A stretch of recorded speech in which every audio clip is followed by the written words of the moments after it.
Is it live?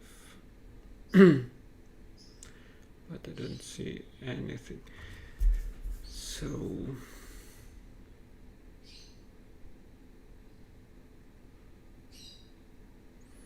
all right, we are online.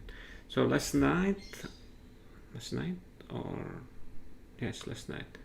So I saw some audience which are not from Indonesia, but some is from South Africa, and another visitor is speaking in English. So then I'm wondering if I can make a video about anything in English, and I would like to know if is there even any visitor coming. So now in Indonesia it is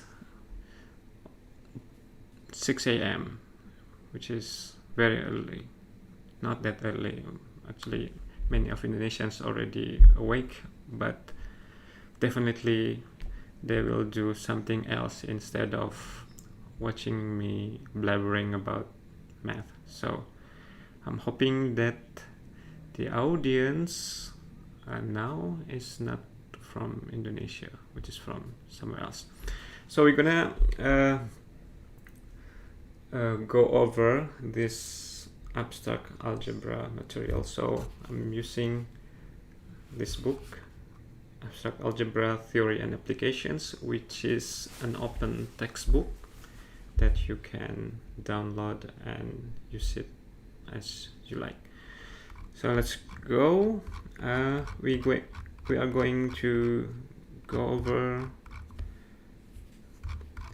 this book.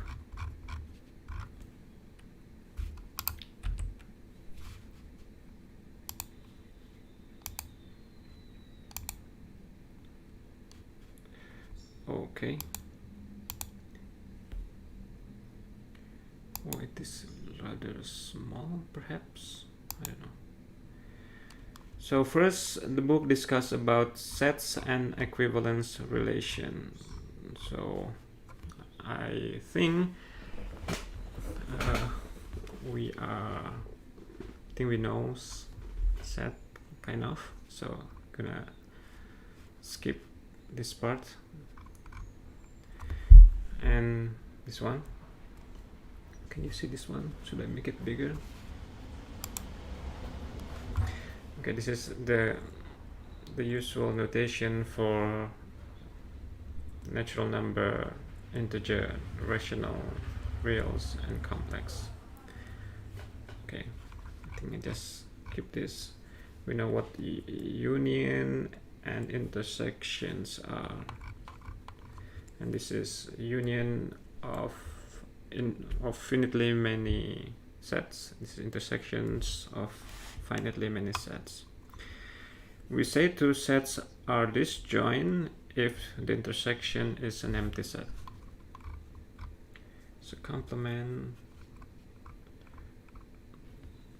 Okay, this is some basic result in set theory or about set. We will prove one or two of them later. So let's just go over this. Oops, this one I need to.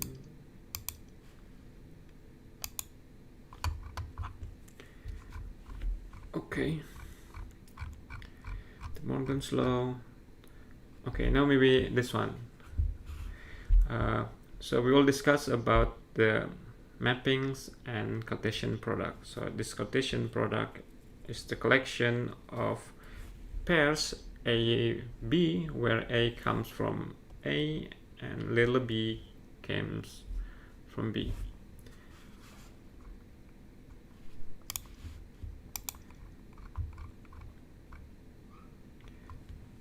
Okay, and here, so any subset R of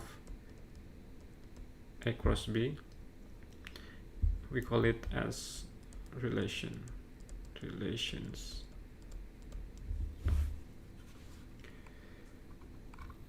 Okay.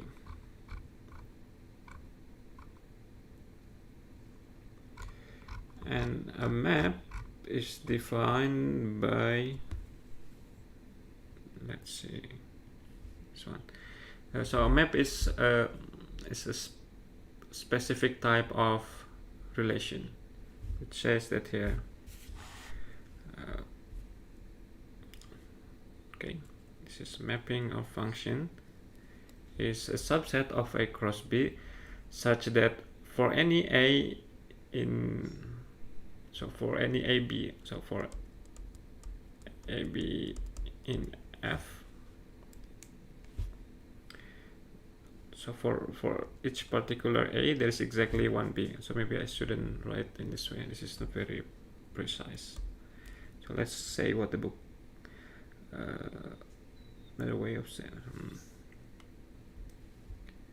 so A comma B is in F if for every element A in A there exists a unique element B in B. So okay, like that. That's the exact definition of a function or a mapping. Okay, we can skip it. And this is the important terminology: an onto function and a one-to-one. So basically an onto function is if, let me pause empty paper.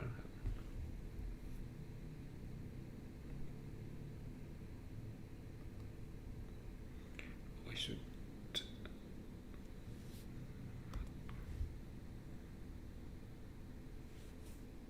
okay, so let's say F A to B onto if, so this is A, this is B. Every time we take some element in B, there is an inverse image here in A. So that's onto, yeah, for every B in B.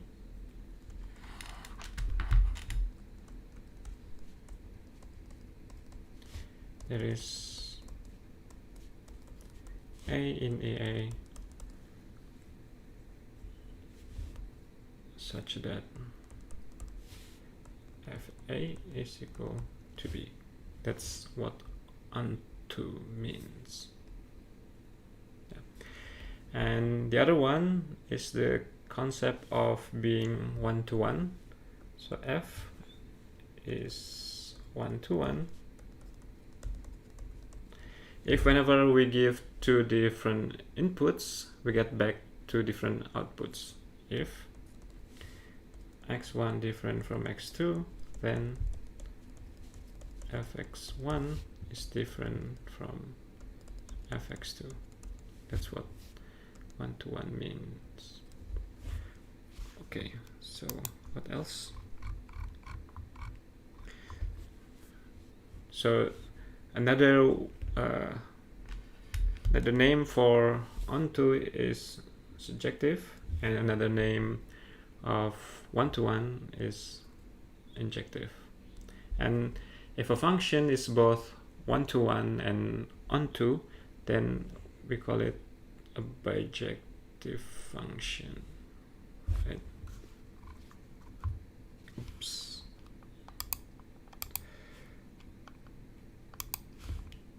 Okay, let's continue.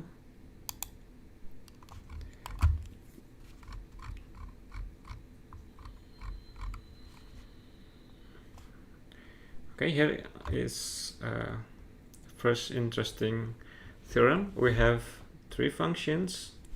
Maybe I just copied this perhaps.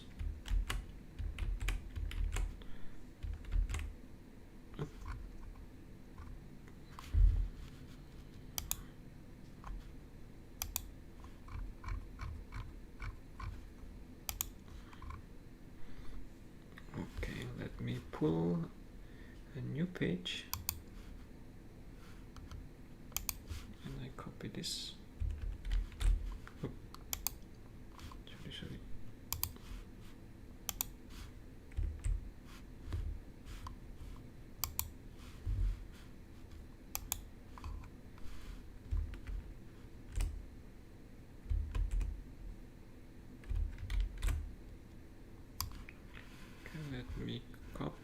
theorem.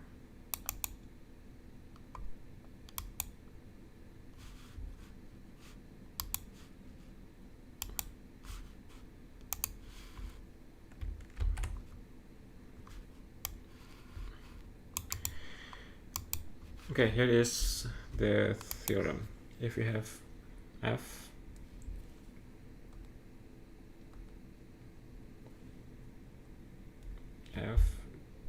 G and H, like that. So first is the composition operation is associative, and to show that it's not that difficult. So this composition map, both of them, has domain A. So we need to check that for every element in the domain, the left hand side and the right hand side is indeed an equal function. So let's check it out. If we do take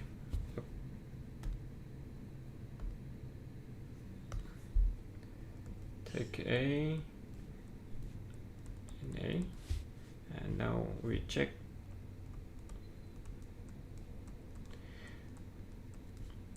Okay, according to the definition of composition, this means that we plug in f of A into the function h composed by G. So f of A, but this is equal to h of G of fa. But according to the definition of composition again, this is h G compose f of A. But this is nothing but h composed by G of f A. Therefore, this guy is equal to that guy. So the composition is associative. Okay. The next one, we're gonna check the second property and probably leave the rest to the reader.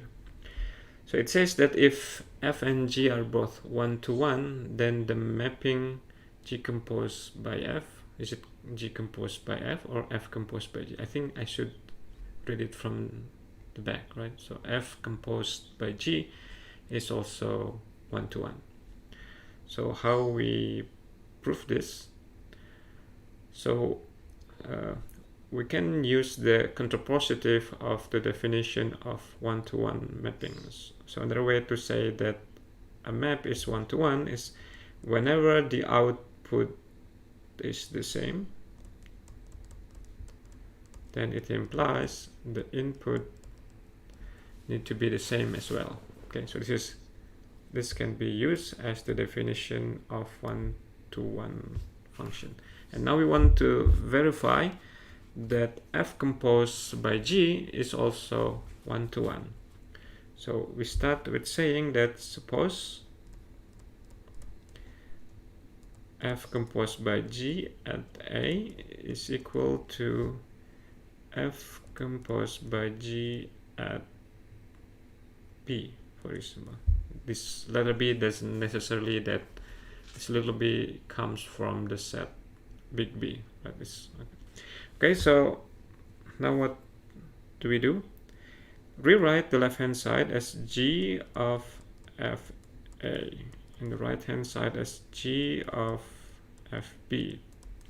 Now by using the fact that g is 1-to-1, since g is 1-to-1, then the input of the g function must be equal, because the output were given the inputs f of a and f of b, they are the same, therefore the input must be the same as well.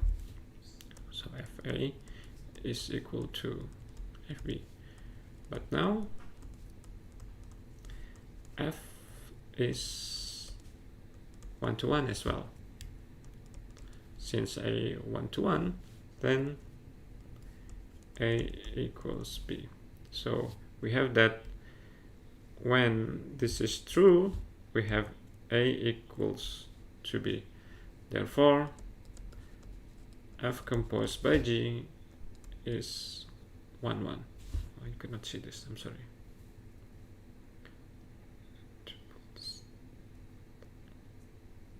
Okay.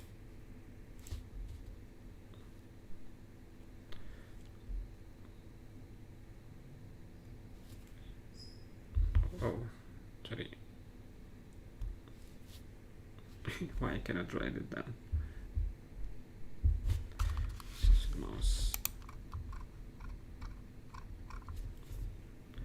is 1, 1. Okay, so 3 and 4, you can give it a try. So these 4 properties of composition will be useful later when we discuss that the collection of all, say, bijection from one set A to itself forms a group. So later when we discuss about groups, then we will use these 4 properties to show that collections of bijective map from A to itself is a group. Okay, let's continue. So here is we define what an inverse means. So if we have a map from A to B, this map F, we say F has an inverse, F inverse from B to A. So the property of this F inverse is whenever we compose this inverse with F, we get back the input. And similarly, if we apply F first and then apply the F inverse, and then we give an input A, then we will get back A. That's the property or the definition of F inverse. And then we have a theorem here that a mapping is invertible if and only if it is both 1-to-1 and onto. Okay, so let's see if we can prove it. So one way to learn maths is you give it a try to prove the theorem by yourself first. If you get stuck, then you can take a look what is the main idea in the proof, and then you can read the proof on the book. But if it is possible, give it a try. Prove the theorem by yourself first.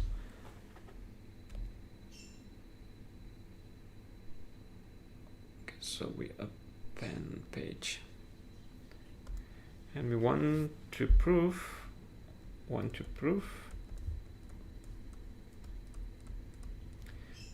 that F is invertible if and only if F is 1-to-1 and onto.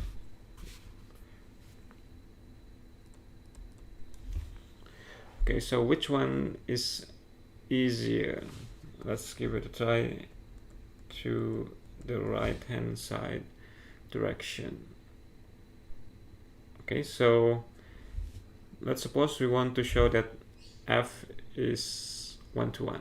So what do we need to do? Suppose FA is equal to FB, right? If we are able to show that A must be equal to B, then F is 1-to-1. Okay. Since F is invertible, applies F inverse to both sides.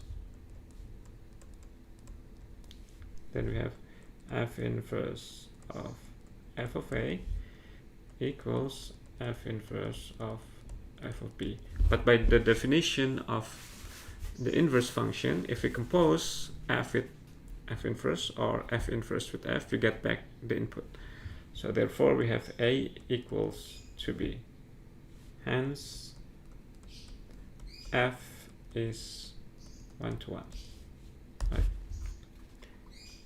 Now we're going to prove that f is onto. So how do we prove that a function is onto? So we need to take some random any element of, so I think maybe we should set the information about f first. That, oh no, it's stuck.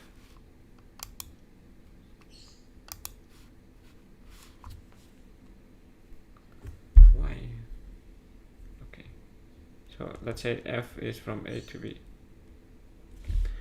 So to prove that f is onto, let B in B,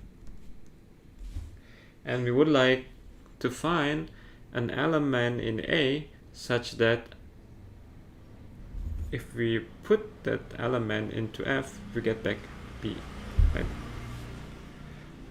Notice that the f inverse of B is in A, and if we plug in this element into f, by the definition of f inverse, when we compose f inverse with f, we get back the input. So this is equal to B. So from here we can see that we can find an element in A such that f of that element is equal to B. Thus f is onto. Okay.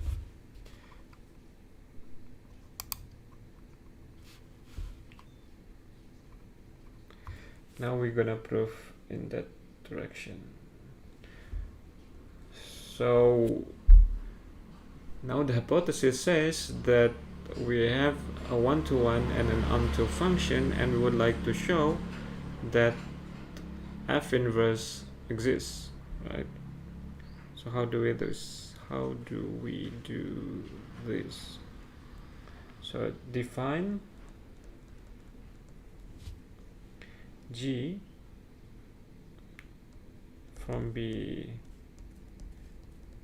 to A by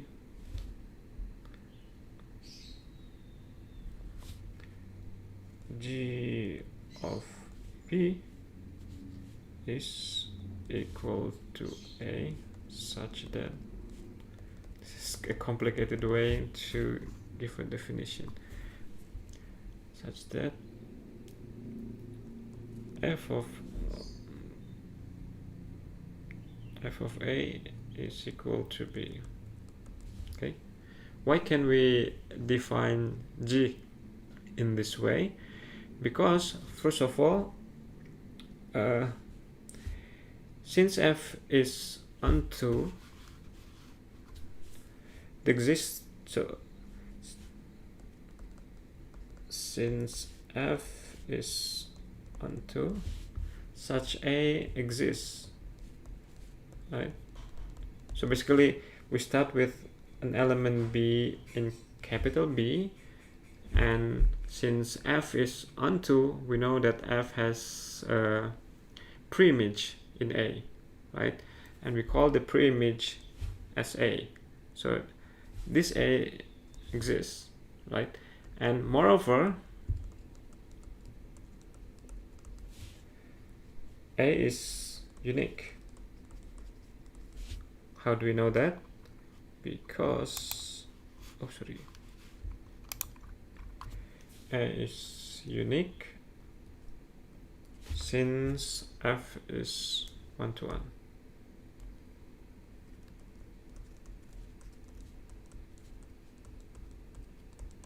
Right? So then we can define our function g in that way.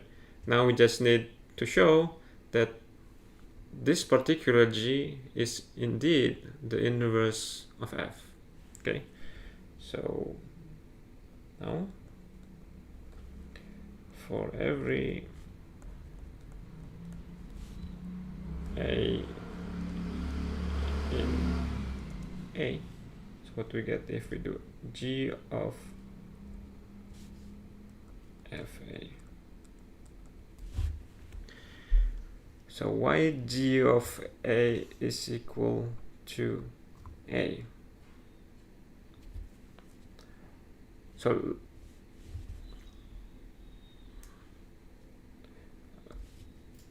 let's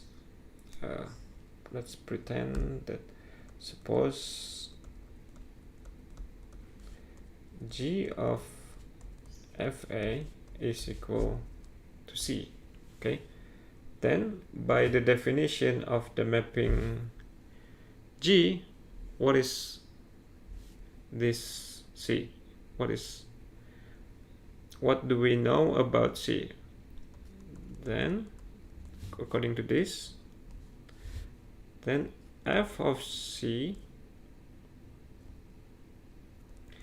is equal to the input, this one, right? So reread again if you not quite sure what's going on here, right?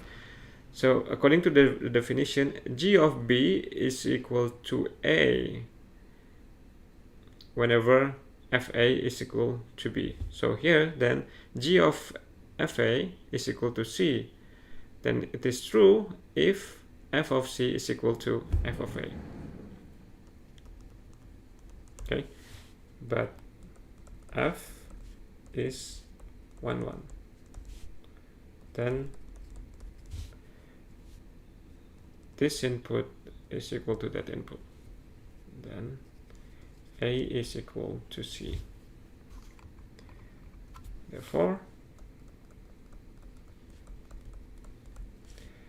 g of fa is equal to a, right? Now we need to show the other way around. So now what is f of, maybe I should take some arbitrary element in P. Let P in B. Then f of GB. How do we get this one? Okay, we suppose f of GB is equal to D, for example. According to this definition, if f of A is equal to B, then g of B is equal to A. Then g of D is equal to g of B. Hello cat. No. But again, g is 1 to 1. Oh, okay, we need to prove first that g is 1 to 1, right? Or do we need that one? Maybe.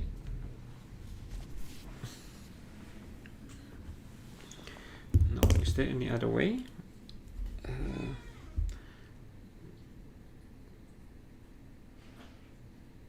So we want to show that D is indeed B.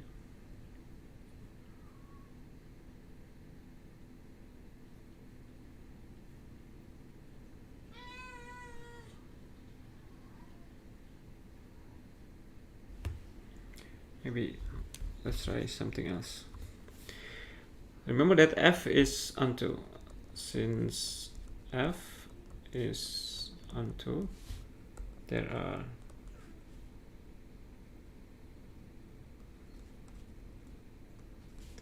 xy such that this is xy in A, but let's leave it like that, such that f of x is equal to d and f of y is equal to b.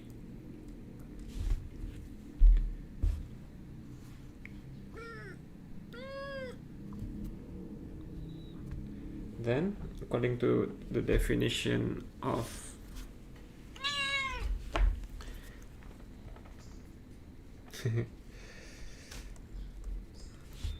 then remember here, if f of a is equal to b, then g of b is equal to a. Then g of b is equal to y and g of d is equal to x, but g of d is equal to g of b. Then, oops, come on.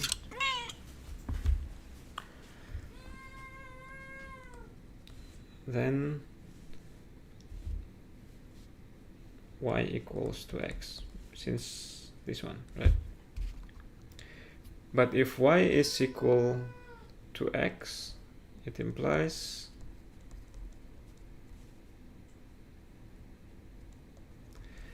that f of y is equal to f of x.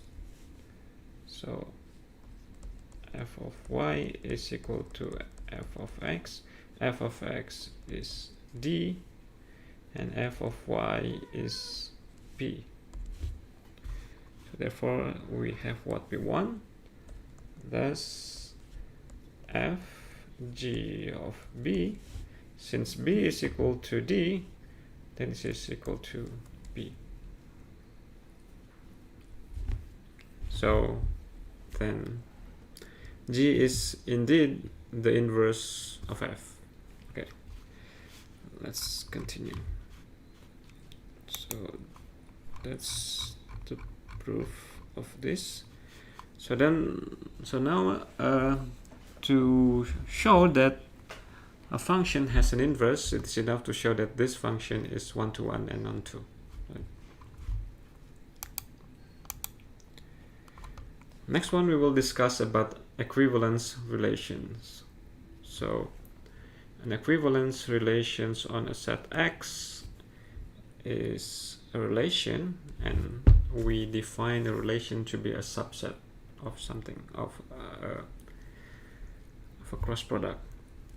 So this is the property. It has reflexive property, symmetric, and transitive.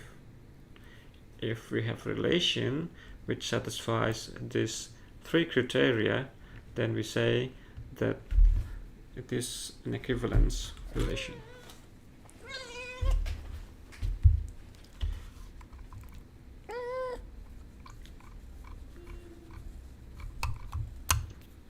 Okay, is there any? We will discuss an example of this maybe later when we check out some problem on the exercises. And then a partition P is a collection of non-empty subsets of X, such that the intersection of any 2 of them is empty, and then the union of all the subsets is equal to the whole. And so that's what partition means. So it is helpful to imagine the picture of partition. So we have a set X and we have like this, which divided X into smaller subsets which has no overlap. That's the partition.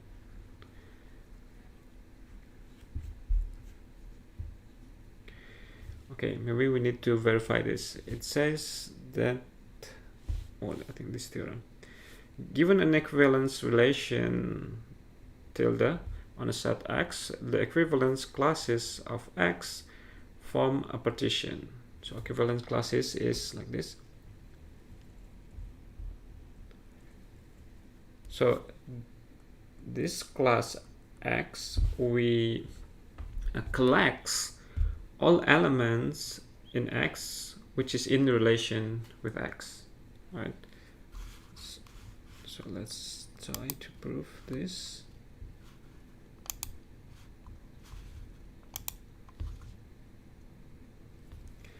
So let this one be an equivalence relation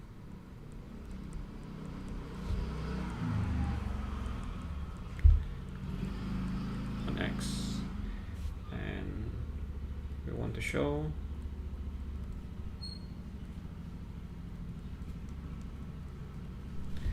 that the collection of all equivalent classes X in X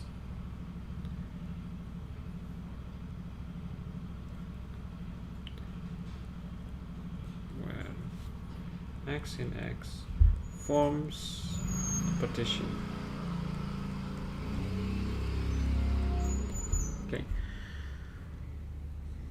Okay, so what we need to prove is that, remember that it is possible to have equivalent, it is possible to have the class of A, for example, is the same as the class of B, right? So to show that the collection of all equivalence classes is forming a partition, we need to show that whenever the two classes has an intersection, then they are the same. And we need to show as well that the union of all equivalence classes is equal to X. So that's the easier one.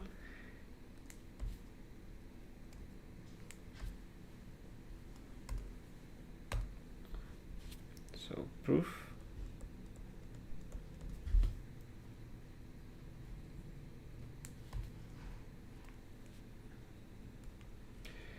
For every X in X, since this relation is an equivalence relation, then it is symmetrical. Clearly, X is in relation with itself. Hence, X is an element of equivalence class X.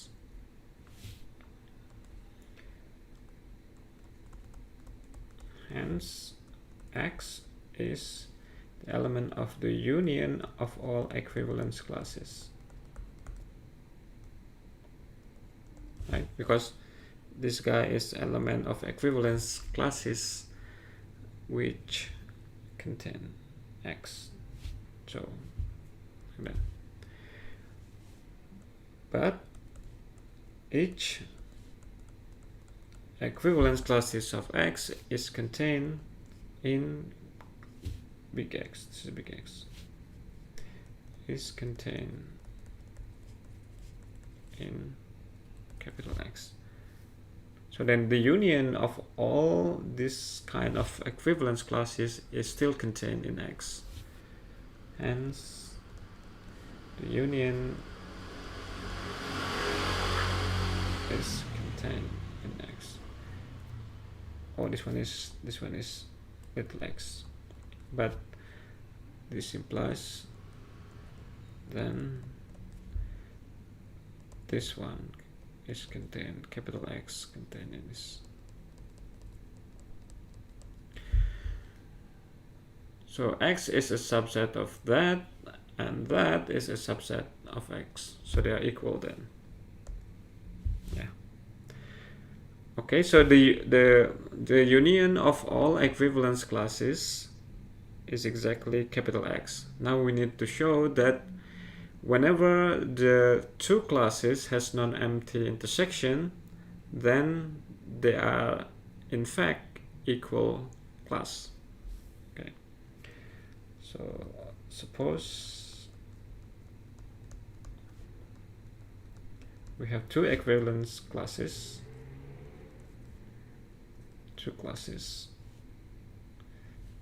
suppose x and y, such that we need to give some attribute classes such that the intersection is non-empty.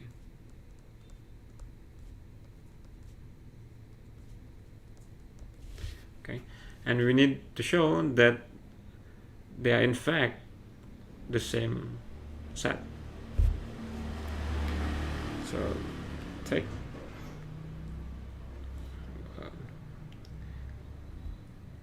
so first we will show that the class of x is contained in this class of y. Take A in the class of x.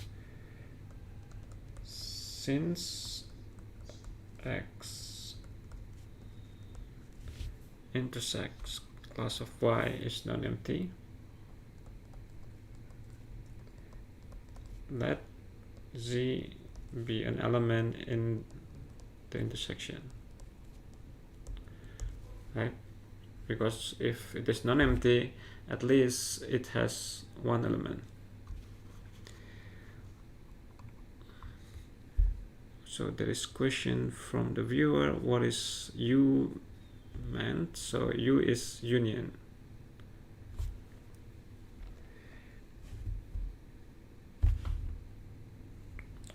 Okay, so if Z is in this class and in that class, then Z is in relation with X and Z is in relation with Y. So Z is in relation with X and Z is in relation with Y. Now since A in X, in the class of X, then A is in relation with X. Now remember that we have the symmetrical property. If A is in relation, or before I incorrectly referred this relation as being symmetrical. In fact, this relation says about the reflexive property of equivalence relation. So since this relation is symmetrical,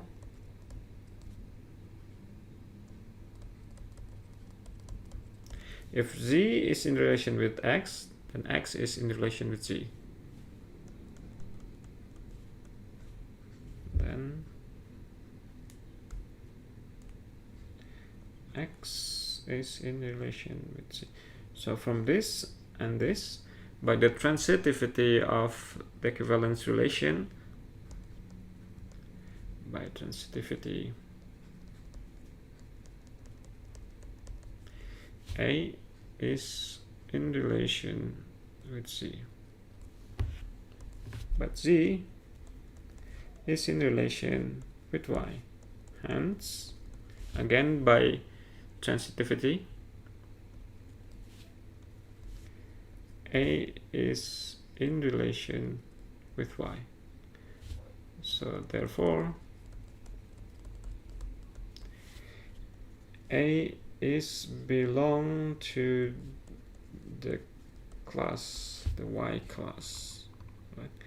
So in the beginning we take any element of the class of X and we end up showing that A must be also belong to the class of Y. So thus the class of X is contained in the class of Y. By similar argument,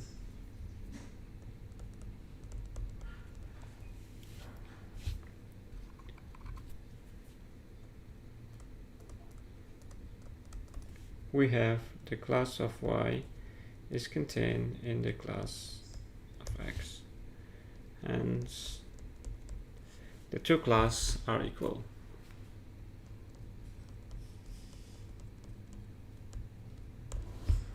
Okay. So then this shows that the collection of all equivalence classes forms a partition. So again, in our imagination, if we have x here, then pick an element x and take all elements of capital X which is in relation with x. That's one class. And then there's another class, there's another class, another class, another class, another class, another class, something like that. So therefore the collection of all classes forms a partition. Okay. Okay, let's continue. Okay, we can do some exercises.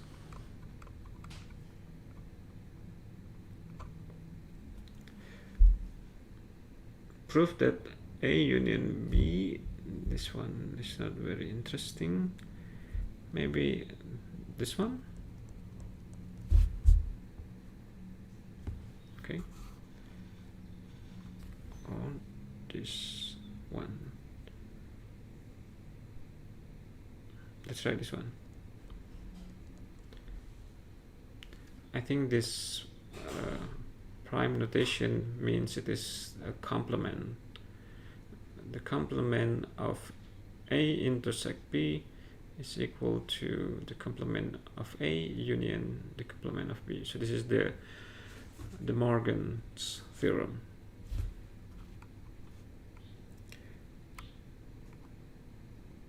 Okay. Which one are we going to prove?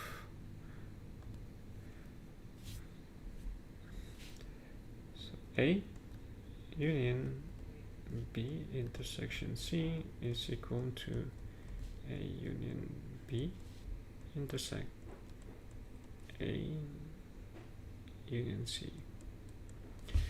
And welcome Shekhar. Yes, it's easy. So let's just do the one direction only. That this one is contained in that one, and the other one you can give it a try by yourself. Right? So to prove this, let X in A union B intersection C. Then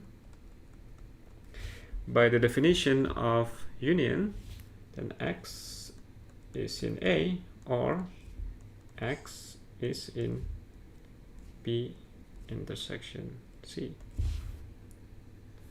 Now we concentrate on this statement. Since X is in B intersection C,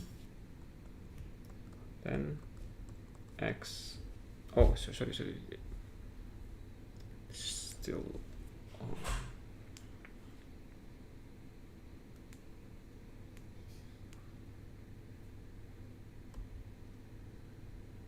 So we want to show that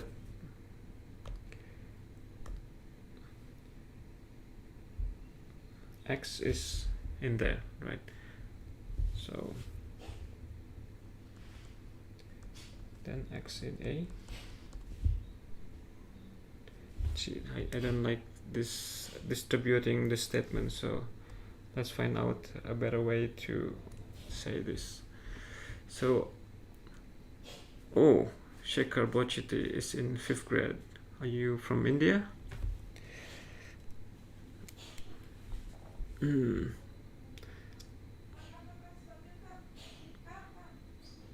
So how to prove it nicely?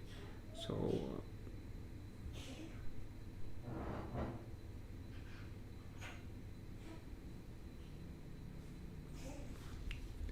okay, let's just do it.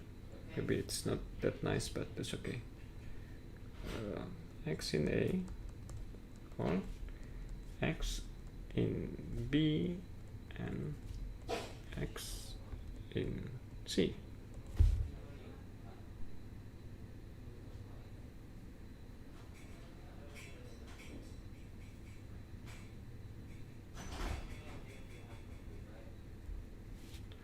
So X in A or in B and X in A or in C. Yeah. X is in A union B and X is in A union C. This shows that the left hand side, I think I still don't like this proof, but never mind.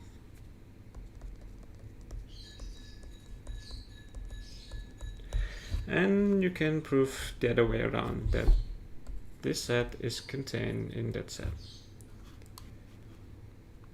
Okay, so let's see. So this is a good exercise. Define a function which is one-to-one but not unto from the set of natural number to itself. So one-to-one, remember one-to-one means that whenever we give two different inputs, it will spit out two different outputs. So basically we can have something like this, n to n, and whenever we have two like that, it's gonna be different here. But we need that this thing is not include all elements of natural number. So we can, for example, give f of n is equal to n, right? This is one of example of a one-to-one function which is not unto. How do we know that this is one-to-one? Because whenever fa is equal to fb, then we have 2a equals 2b, but then a equals b. So this is the contrapositive of the definition of one-to-one function. And this function is not unto because the range of this function is just the set of all even natural number. So since the odd number has no pre-image in the left hand side, so therefore this f is not unto. And you can try this one, unto but not one-to-one. Okay, let's see another one.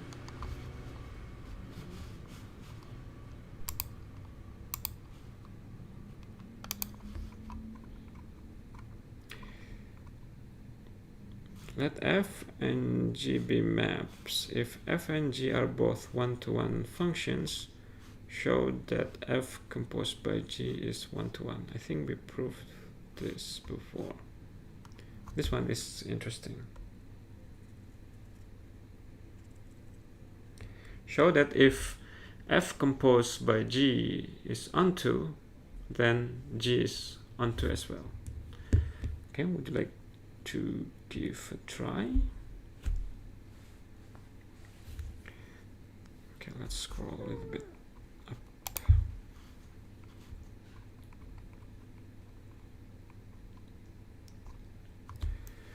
Okay, so we want to show that g is onto.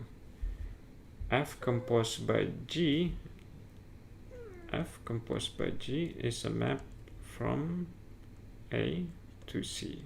So we need to start with an arbitrary element in C. That little c is in capital C. Okay, since G composed by F is onto, there exists A in capital A such that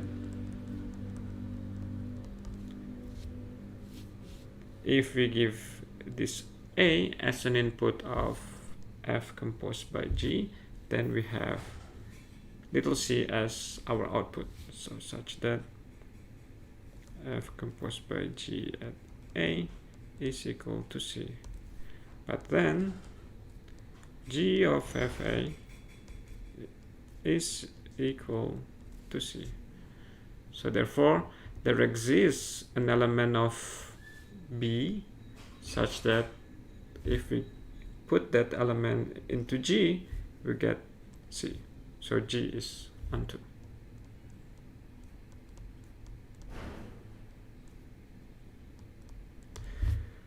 Okay.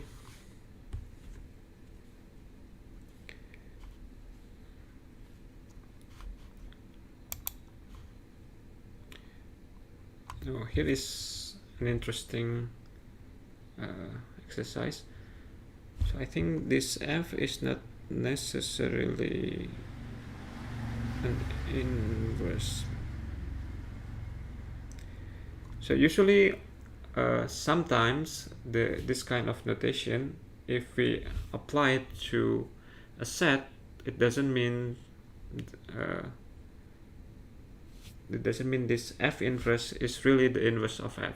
So usually the definition is like this. So let's say F is a map from A to B. Then F, the preimage of B, is the collection of all elements in A that maps to B. Maybe I should replace this B with something else. Let's say D, where D is subset of B. F of A is in D. So the set of all elements in A which maps to the set D, right? But perhaps this is oh, that's the definition. That's right. Okay. So this F in this exercise, F is a map from where to where.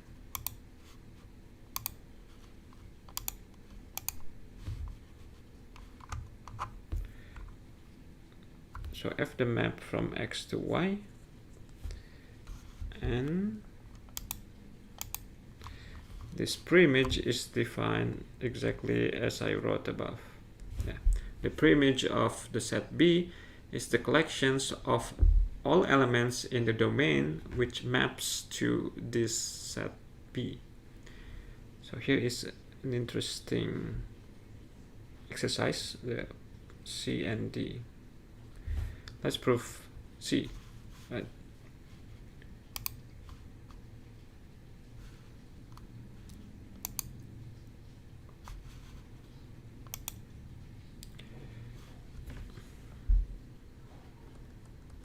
F inverse B, was it union or intersection? It's union. Is equal to the preimage of B union the preimage of C. So let's prove this.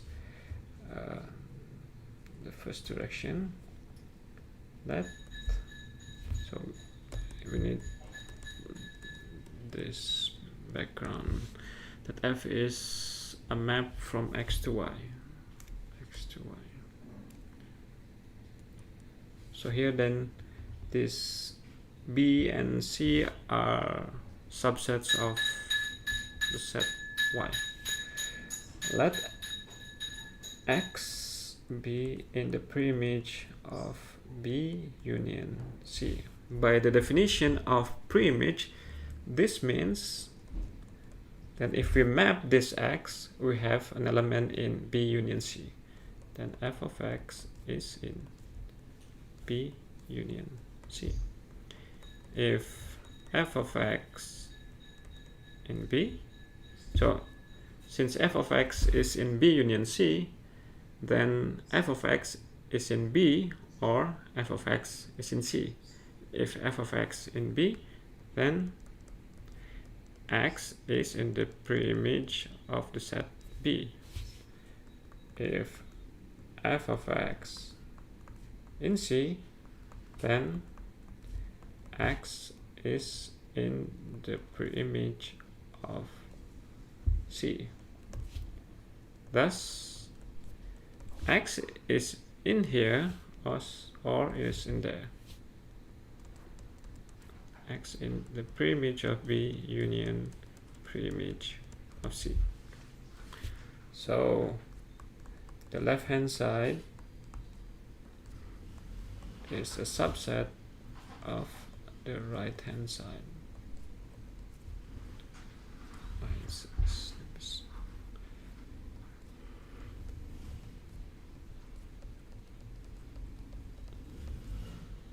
Okay, and we can try to show that the right hand side is contained in the left hand side. So I think it's similar argument that x in preimage of B union preimage of C, then x is in preimage of B under F, or x is in the preimage of C under F. Hence, fx in B or fx in C. So fx is in B union C. Hence, x is in the preimage of B union C. So we take an arbitrary element in here, then we show that element is also belong to that set. Therefore, this guy, the right hand side, is contained in the preimage of B union C. Okay, so since we have the right hand side is contained on the left hand side is contained on the right hand side, and the right hand side is contained on the left hand side, then the two sides must be equal. Oke, selamat pagi semuanya. Sorry in English because I assume that people in Indonesia still doing their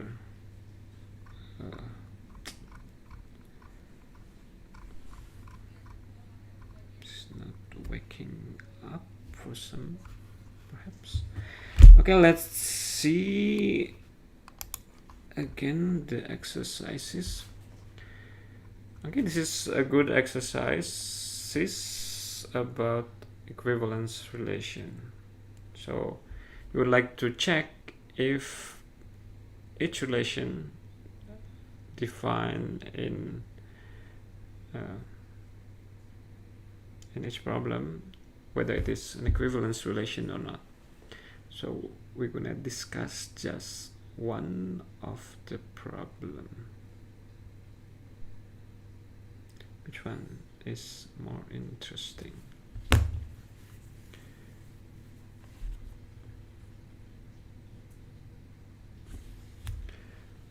Let's see, B1. Yeah.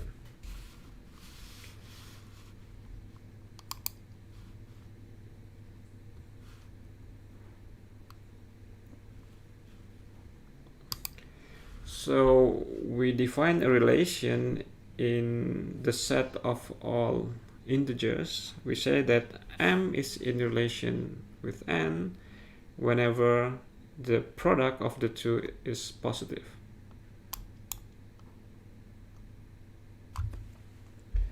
So define by define this on Z by M is in relation with N if and only if Mn bigger than 0. Is it greater than 0? Okay, yeah. So let's check. Is it reflexive?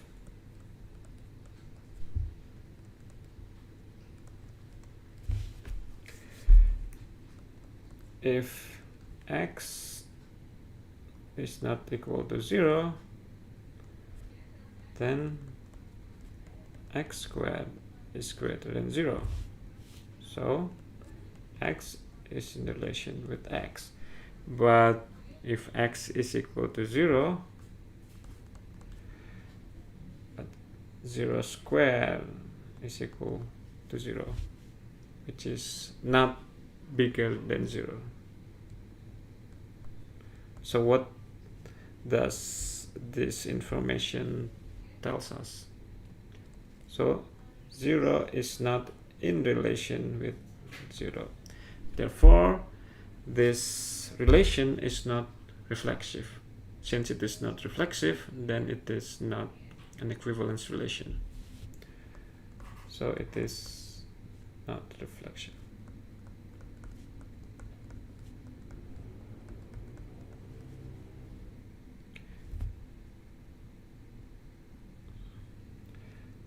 So not an equivalence relation.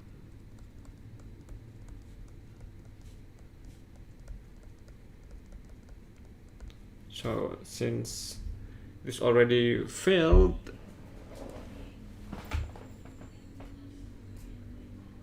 the reflexive property, then it cannot be an equivalence relation.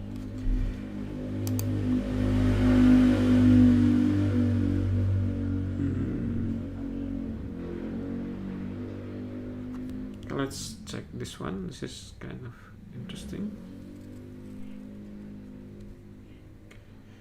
So for those of you who just came, so the book that we use here is a free book, and you can download it from the Open Textbook project, I guess. So here is the title of the book: Abstract Algebra, Theory and Applications.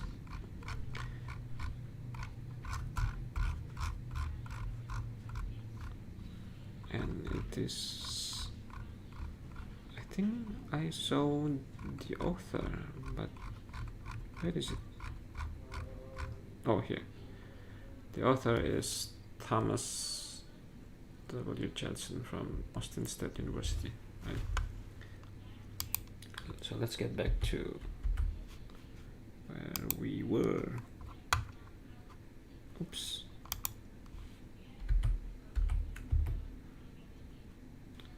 What is it?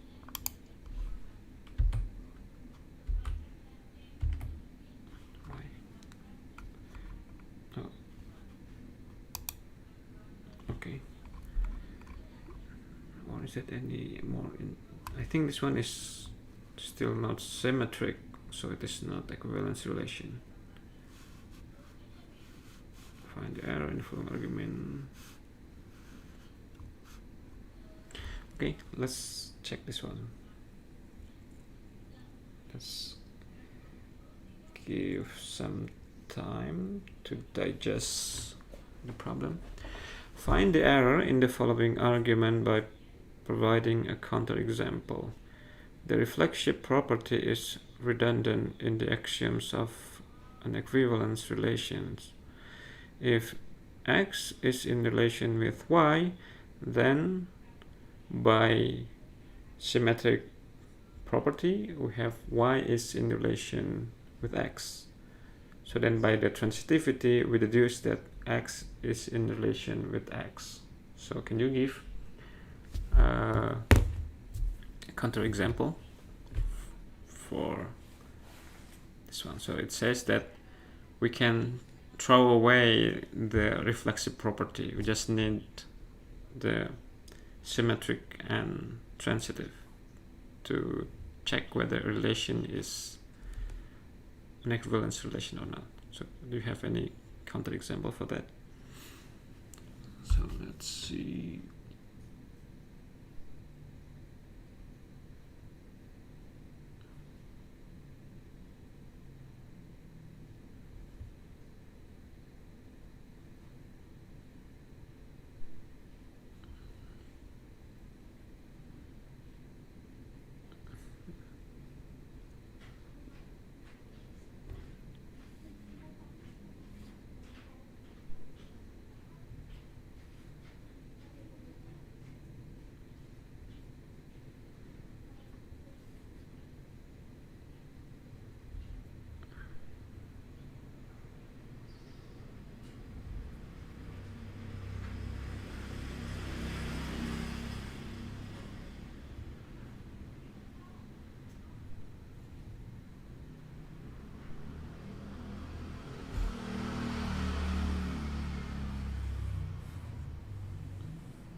Well, we can deduce this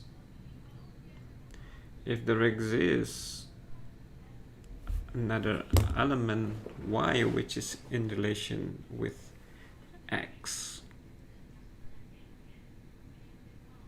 So if we have like a bunch of, this is just contain one element for each.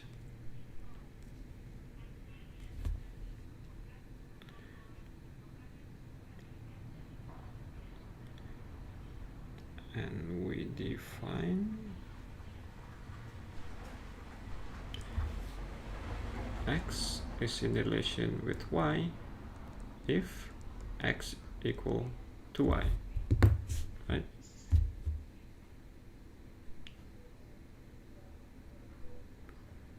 No, but this is reflexive. Sorry. What we want? Hold on. We want.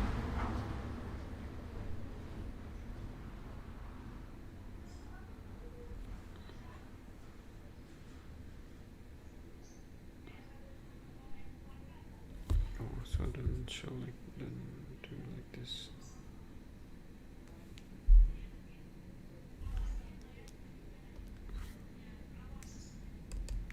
No.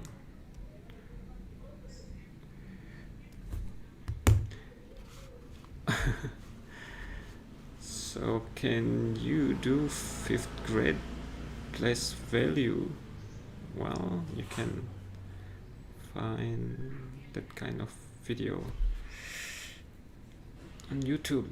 That must be, but I might be not qualified to explain 5th grade material, so, because we need a good pedagogical background, which I don't have for 5th grade. Ooh, so what is the counterexample? So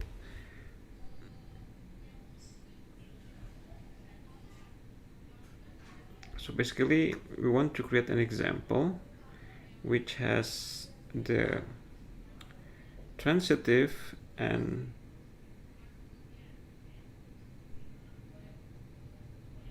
symmetrical property, but not the reflexive property.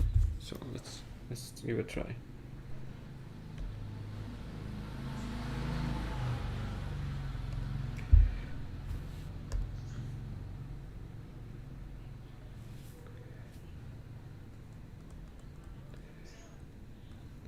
Fine.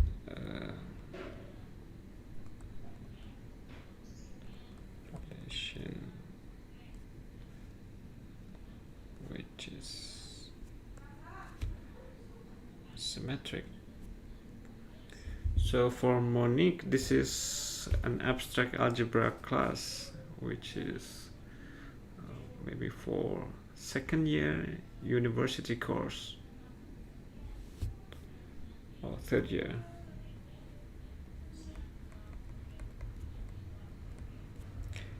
symmetric and transitive, but not reflexive.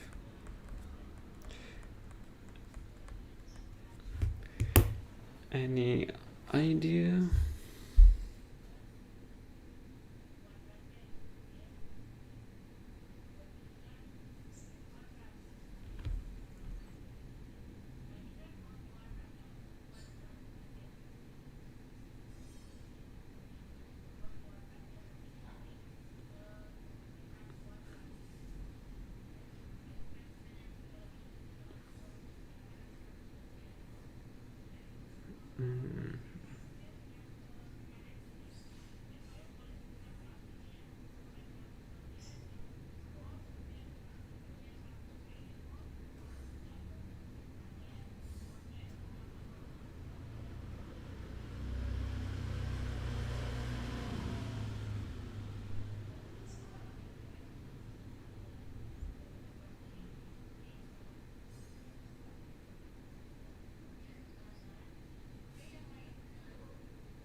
So what?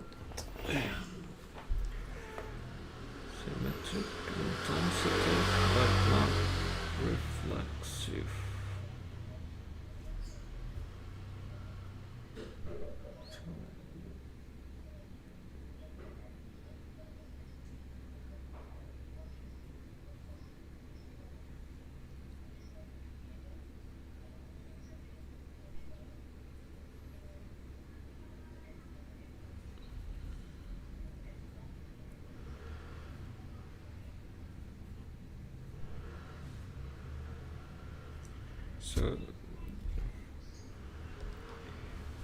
So let's check again here.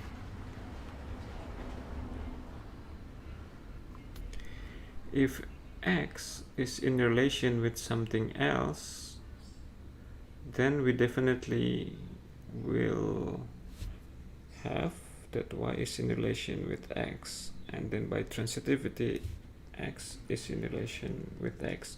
So the only way to create a counterexample is when X is not in relation with any other element.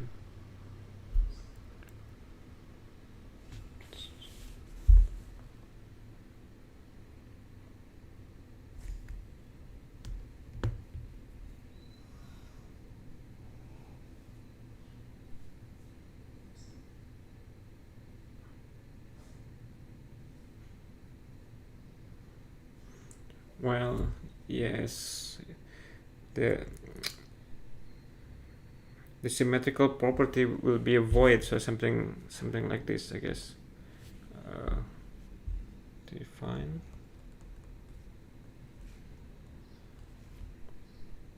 on the set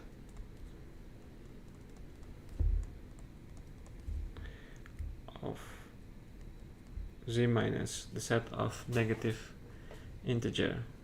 So we say that A is in relation with B if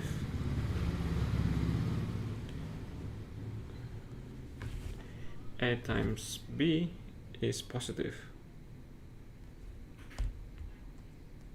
right? So let's check. But this is okay. But this is reflexive then. Let's see. I don't know.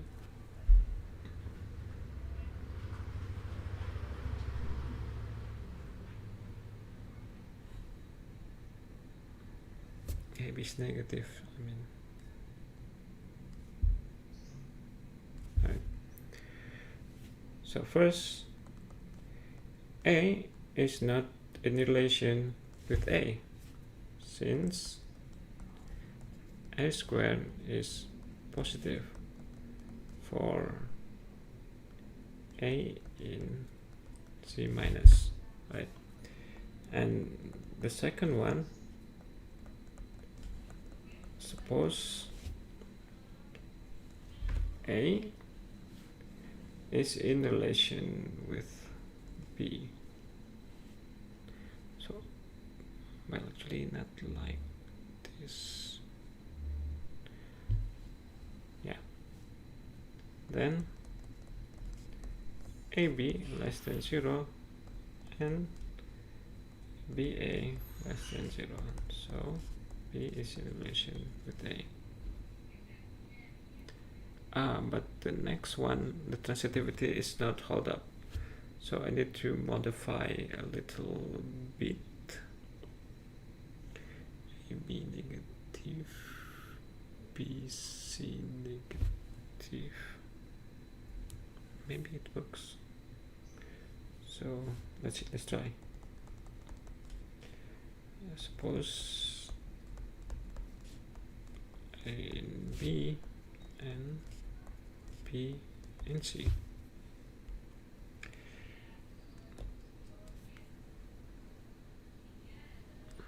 Then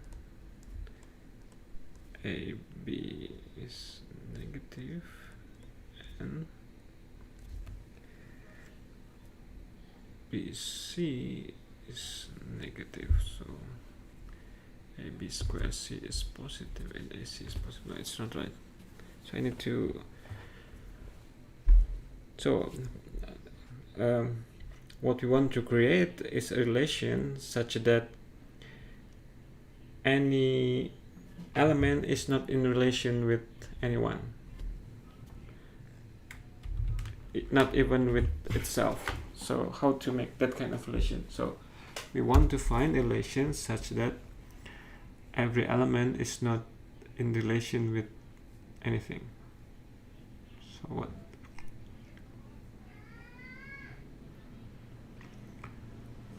Well, we can define like this, for example, instead of that one.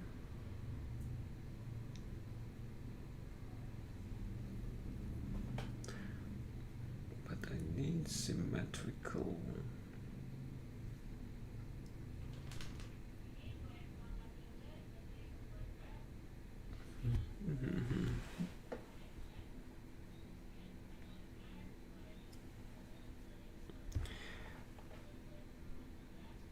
Oh, I think this one is.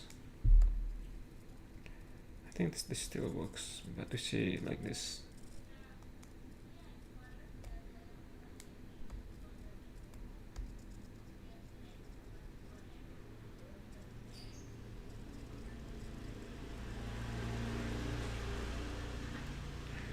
So I can just say like, since A in relation with B is false,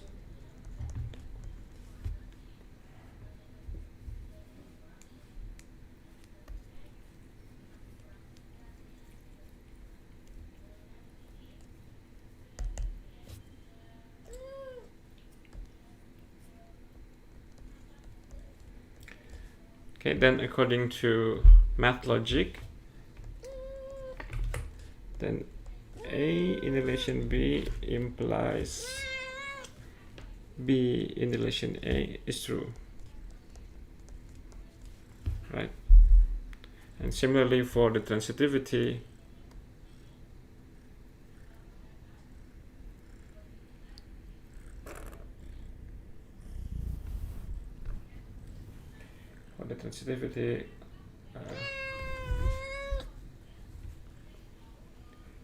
A in relation B and B in relation C always false.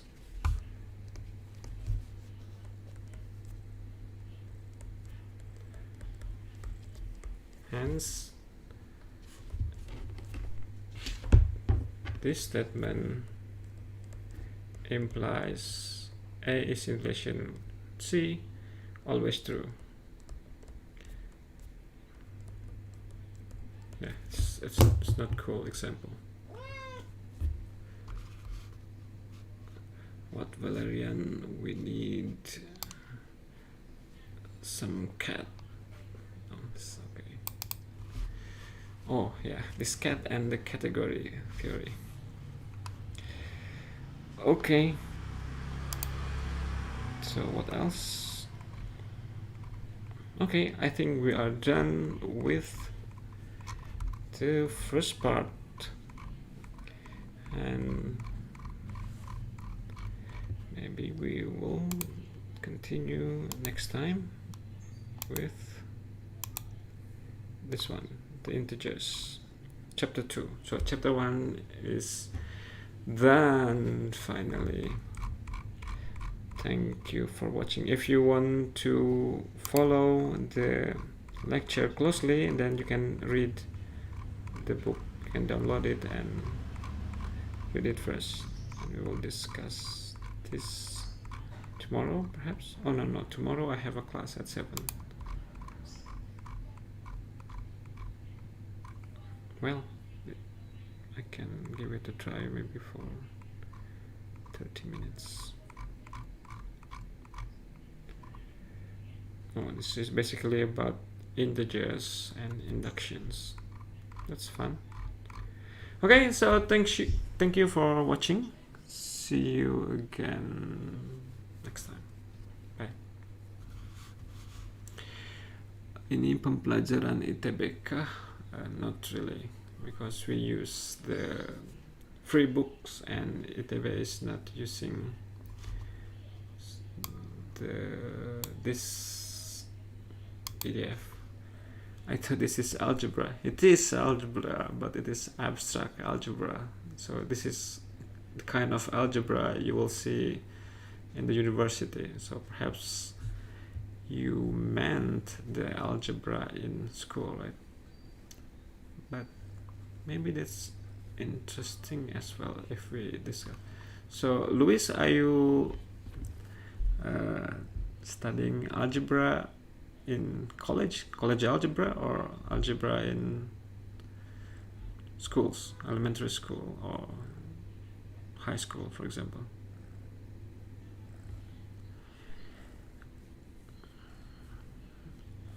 I taught college algebra before in the university, but not in high school.